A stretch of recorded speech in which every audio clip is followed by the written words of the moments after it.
Hello, I'm Angelina Jolie, and I'm here with Yusra, Abbas, and Angelina from the Refugee Olympic team. One of the reasons I was so excited to speak to you is because the Refugee Olympic team is quite new, and you are representing 80 million people when you step forward into your sport. And so what does that, I'll just jump right in, when you think of that and that coming up, Abbas, what does that feel like for you? Representing 80 million displaced people and millions of refugees, it means, to show the talent of a refugee and, in the world. And it shows that, for me, it means, that we want peace and, and through sport, we can create that, friendships with the world and be part of the world and make the world a better place. Angelina, this is your second time. Is that right? And Yusra, your second time? Yes. And what did that first time feel like? I'm really proud of what we are doing. After going through those journeys and then being tough enough to continue and dreaming and saying, okay, I'm a refugee, but here I am. I'm continuing what I'm doing, what I do best, actually.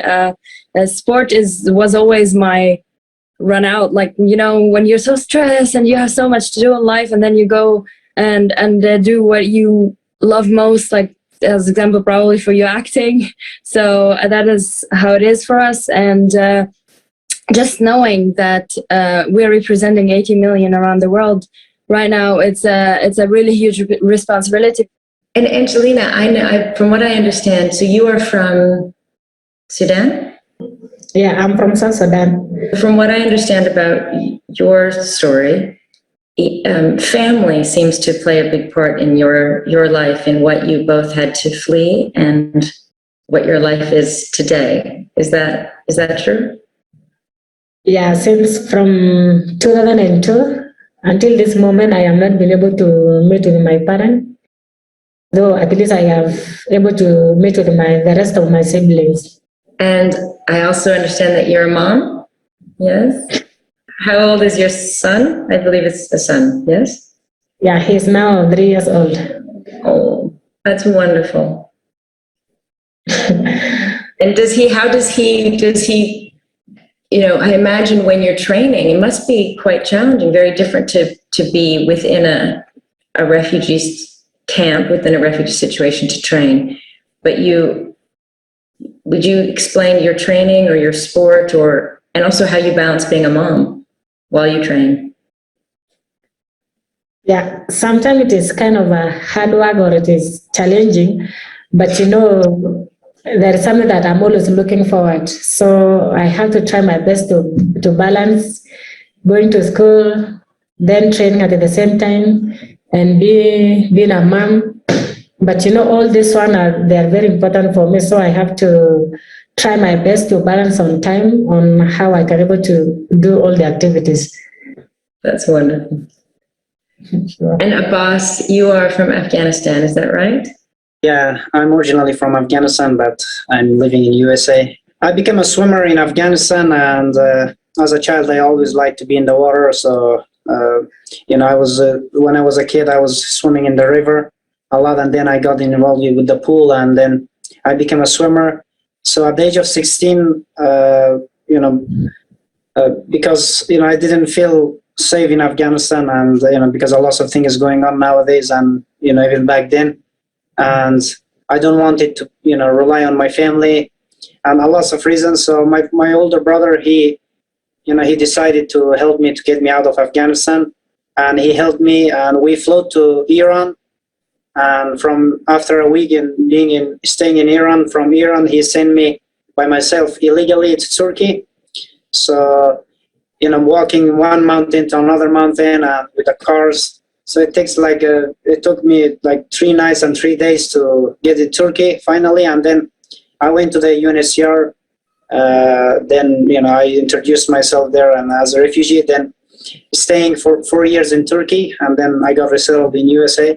But on that 4 years, I've been, eating, sleeping, and swimming, training, and competing at the national level. And I won like 15 medals in Turkey. And then after that, I came to United States of America. I got resettled here as a refugee. And then I started from level 0 here. I had to find a swimming club and a coach. So I started competing here in 2017. Was my first international competition in the World Series.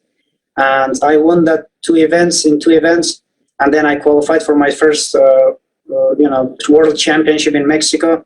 And in Mexico, before I go to Mexico, I joined the refugee Paralympic team. That there's a refugee Paralympic team that they are willing to support the refugees to send them to the World Championship or Paralympic Games.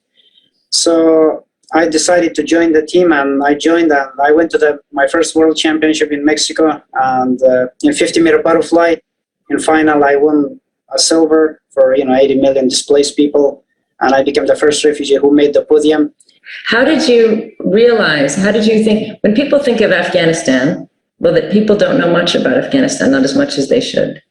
So, yeah, Afghanistan is it's look outside, from outside it's look dangerous, but from inside, the people, the people are really, welcoming other people, and they're really nice, but just, a lot of political reasons that is happening in Afghanistan, and, now people are, came against each other, and so hopefully it will end, and, for my, I lived there for 16 years, and of course I've been, struggling a lot, and I got bullied because I don't have arms. I was born without arms. It was a real challenge for me, but still, I miss Afghanistan a lot. Well, I do hope that it's very challenging at this moment, and with all that's happening and with the concerns. But I really do hope that it finds some stability and you're able to go back and and visit and be there. And it is a beautiful country. And as you say, very generous, warm people that I think have not been represented that way in the media, and it's really a shame. So how did you discover, thinking of Afghanistan, how did you discover you could swim? As a kid, I was, a bad kid. I didn't like to go to school because my family was keep pushing me that, that if you don't go to school, if you don't go to, English classes, and, you're not going to be anything. As a kid, I got involved in the fighting a lot, also because, the other kids in my age, they was calling me armless or cripple, whatever. They tried to make fun of me, so I was just going right away and fighting with them and try to, defend myself that, I am who I am. If I don't have arms, it's okay. This is me, and you guys should accept me the way I am. But, almost every day fighting. But, the water, when I got involved with the water and I learned swimming, it's made me a different person. It changed me, and, it's made me a very positive person, and it became a way of my life, and it saved my life. And, that's how, through water, I made it here. That's what I believe. Mm. And you're such a, for other young people who are being bullied for reasons that the same situation you've been in your life, you represent so much for them to show what can be done. And that's just wonderful. I hope you really understand what a powerful message you're sending to them. So it's really, I respect that so much. Yusra, you're from Syria, correct? Yes. Yeah. And I know you had a very harrowing journey, and I don't want you to have to relive it, but I know you were very brave, and you may not say this yourself, but you were a hero, and you helped others through with your extraordinary ability to swim so strong. Is that right? Thank you. Yeah, true. So I came to Germany almost 6 years ago now. I was only with my older sister. She's 3 years older than me. We both were swimmers when we were young.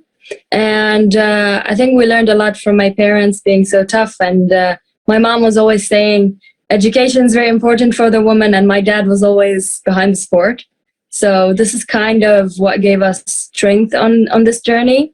So the journey was 25 days. You cross at least 6 or 7 countries illegally. And it was me, my sister, and 2 other guys. And I think, to be honest, when I talk about the story, I know that lots of people and lots of media make it out to be like, as saying the hero and all of that. Thank you for that. But then I remember, and I'm always trying to tell the story because I want them to understand that this is one of a million story, and this is not the only story. You have a really small dinghy where it's for vacation and 7 people go on it, usually for barbecue or whatever. And we were like packed on it, 20 people and 1 kid. And usually it's 10 kilometers. So it has to be almost around about 45 minutes to get to Greece from Turkey. And unfortunately, our boat engine didn't work anymore after like 15 minutes. And the more brave person was my sister, because she was the first one to jump into the water. And then I jumped from the other side. And because she didn't want me to go in the water, so I went from the other side. Yeah, and before we even entered the water, she told me, if anything happens, swim, go, don't wait for me. So it was really crazy. And after almost 3 hours and a half, we made it to shore. We threw everything, all the belongings. So I arrived, even without any shoes, I arrived with jeans, t-shirt, and a little selfie bag where I put the phone and the money. And it's like this for almost every refugee, to be honest. Yeah, and after 3 hours and a half, thank God we made it, and then continued crossing other countries. But it was like buses, walking, and it was a bit easier, but still not easy. Yeah. Wow, that is extraordinary, and it is, and I love that you say that about how it is, you know, millions of people. That's why I've always been so drawn to working with refugees, because I learned so much, and I'm so inspired by the strength and resilience. It really comes together in such a human way that most people just, because fortunately for them, they're never in those extremes. But what life has brought to you, both in the hardships, but also in what you have seen in the human spirit and what you bring. Can I ask, I know in the middle of all of this, it's I think of your lives and I think all that you've been challenged with, and then, you know, regular athletes find this the hardest time for them to challenge and focus and be athletes. So everything you've come from, the trauma that I'm sure you carry in your own way, from what you've seen and experienced and lived with and worry about your countries still, all 3 of you, your countries are still, safe, facing many things. And then there's COVID on top of it to deal with in the middle of this moment of training. How are you holding your focus? How are you holding your nerve? And how has that affected your training? Angelina or Yusra? Angelina? In 2019, when the COVID started, I and my team were really training hard because we are hoping for the Tokyo. We were really in a good shape whereby we could have even smelled the medal in the Olympic. It was kind of a tough moment for us, but sometimes it is something that was kind of a thing that happened to people. Or all over the world, it was affecting people all over the world. So I personally, I remained so positive because I believe that it will come and then it will go. No one knew that such kind of a pandemic might happen. But then since it has happened, then we just have to accept and maybe follow the procedure that they are supposed to be done. Though the training was kind of challenging because, in running, we have to train as a team. Training as an individual, it will not make sense, but mostly teamwork it's very important. So we were forced to go back to Kakuma refugee camp, whereby training, even there, it is very hard because of the weather. The weather is very hot. I believe you yourself, because you have been there maybe many times, yeah. So training is very hard, though it was kind of a tough moment, but we do still have hope. Because we have no otherwise. No one chooses it to be such kind of a moment, but we just have to remain positive and to focus ahead. It's so impressive, and I really love you say this challenge, and you just talk about. I see your strength. I can feel your strength. It's so nice to when you meet a person that has so much strength to no matter what comes, you're going to find a way forward. And I'm sure you're going to give that to your son, and he's going to feel, he must feel that. It's a wonderful gift to give to your child. Yusra, how has COVID affected your training? The toughest moment for me, to be honest, it was thinking about refugees and thinking that they didn't have the access to any of the hygiene we had access to. And this is something I struggle with all the time, even like with sport, with anything that I have right now. I always struggle with, you know, you said that once, why me? Why do I have everything but those people don't? And this is what I struggle with always. But I tried other sports, and I realized that swimming is my sport in those few weeks, because I was like, I'm bad at everything else. And I mean, for sports, any sports with ball, I'm really bad at, that I discovered. But otherwise, like, I enjoyed doing other sports. But then I realized, okay, I really love swimming, and I want to go to the Olympics again. So yeah. Do any of you have hope to return to your country of origin, at least in part?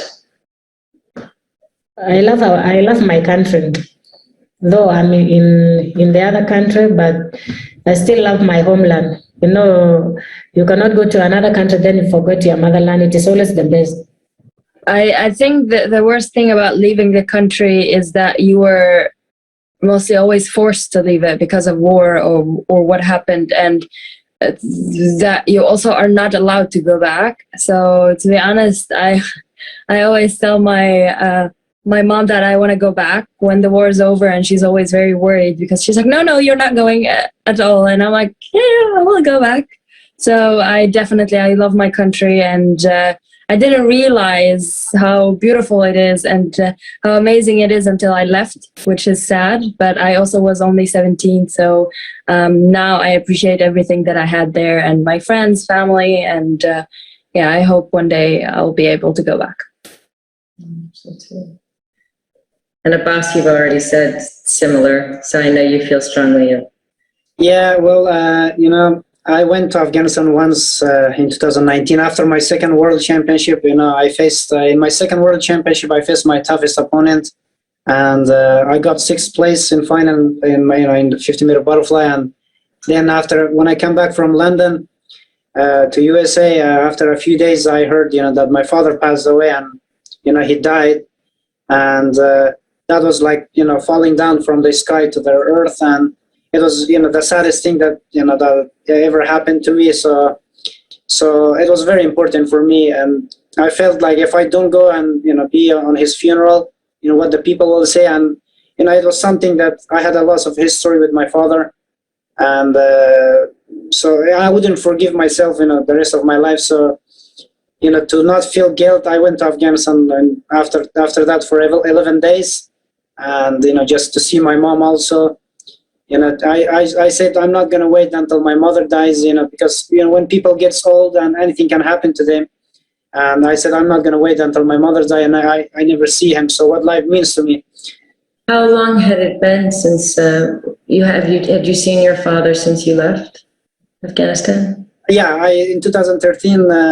My father always worried about me, that what's going to happen for my future. And at the age of 15, he wanted to get me married because he didn't see any future on me. And he said that, your wife and your kids, when you have kids, they will take care of you. And I just wanted to prove him, that's one of the reasons that I wanted to leave Afghanistan, to show my father that, my disability cannot stop me from achieving my goals. And through swimming, I proved to my father, and every time I win any international events, when the last time I talked with my father, he said that you put my name in the top of the world. That then he realized that I'm more than what a person, a boy without arms. And for 9 years that I've been refugee, one country to another country, one city to another, one camp to another camp. So I always I was training and working so hard every day to become a better person and to show my father that what I'm capable of, and not just to my father but my mother and to everyone in my family and to Afghan people, that, that when they see a guy with this, having disability, they just see them as a nothing, and that's not right. And I believe that as long as our heart and our mind is open and it's working, we can be anything, and we can be part of the society.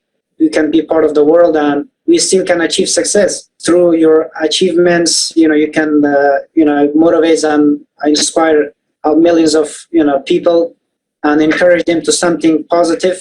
That's a big thing. It's not just about you. It's about millions of people. You've said so much, so I just wanted to give you a moment if there's anything you felt maybe isn't understood by people in the world. I think I have something to say. I think lots of people in the world have the wrong ideas about refugees and about why they came to their lands, especially like people around me don't understand, how can I be successful? She's a refugee. Why? Why is she smiling? Why is she happy? How is it that, they're reaching, they're all of that? And there's something I always say. They always say that we're stealing their jobs, and I don't know, we're here for the money and all of that. And I always say, if you're good at your job, no one steals it from you. That's one. And the second thing is that we really come here because we imagine our families. I imagine my kids. I imagine the family I want to build. And if I have to worry about when my kids goes out, if I don't know if they're going to come back alive or dead, I thought of my mom thinking of that every time I went out. And she would, when we left the country, she cried her eyes out, but she still said, it's okay to go. And I would risk that my kids will lose their lives, but at least it will be a once in a lifetime. And after they get to Germany, they're safe. Better than her worrying every time I'm getting out. So that's why I always say we really, really do those crazy, dangerous journeys because we want a better chance in life. And after that, the Refugee Olympic team happened. As example, I think Abbas or Angelina or me, or lots of refugees around the world, I think sport was the only way out from this traumatizing journey, or from thinking about our home or thinking about war and all of that. So we are thankful for the sport. We are thankful for people like you who want to always support us and talk about us, and also obviously for UNHCR for giving us the platform also to talk about our stories. So thank you. We know we've been through a lot, and especially myself, born without arms and learning everything with my feet. And I've been struggling a lot and then become refugee. I've been through a lot, but I never, retreat. And I always try to do wherever I've been as a refugee. I try to do, good stuff and good things and do positive things. And my message for other refugees are that, try to have, set goals and do positive things so you can be part of that society. And so you'll not get, that why you came here or why you became, why you're trying to, build life. We've been forced, and wherever we are, we should not be comfortable, and we should always try to make that society a better place and make the world a better place. My hope to the rest of the refugees that they should always remain positive, like the way Abbas has mentioned. They should always believe in themselves. If they have any talent or they can do anything, they should just come out. No matter the situation they are going through, they should always come out and believe themselves and say that, yes, they can't do it. No one can able to tell them you can't do it, because what will make you not to do it? If there is a chance, let them come out and do it and believe that a refugee. Being a refugee does not tell you you cannot have a dream, you cannot have a goal. No, you can do everything like anybody who is normal. We just only need to remain positive in our life and grab any chance, any possibilities. Right now, I'm so honored and I'm very happy to be a refugee. I mean, to make a team for the refugee for the second time, because competing in Tokyo does not mean that I will compete for myself. I represent so many people, my family, millions of refugees all over the world, and I just pass the message of hope to them that if I compete there, does not I compete for myself. I compete for everyone, for anybody who is going such kind of a hard life like me. And I'm so honored to be given that chance, because I do it for everyone, for my family and the rest of the refugees all over the world. I want to leave it there. I think what all of you have said is so important. So I will be thinking of you.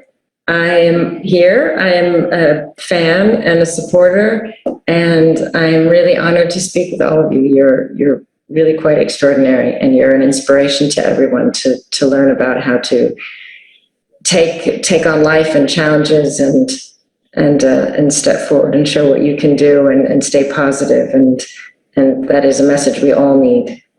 So thank you so much. It's my honor, my pleasure.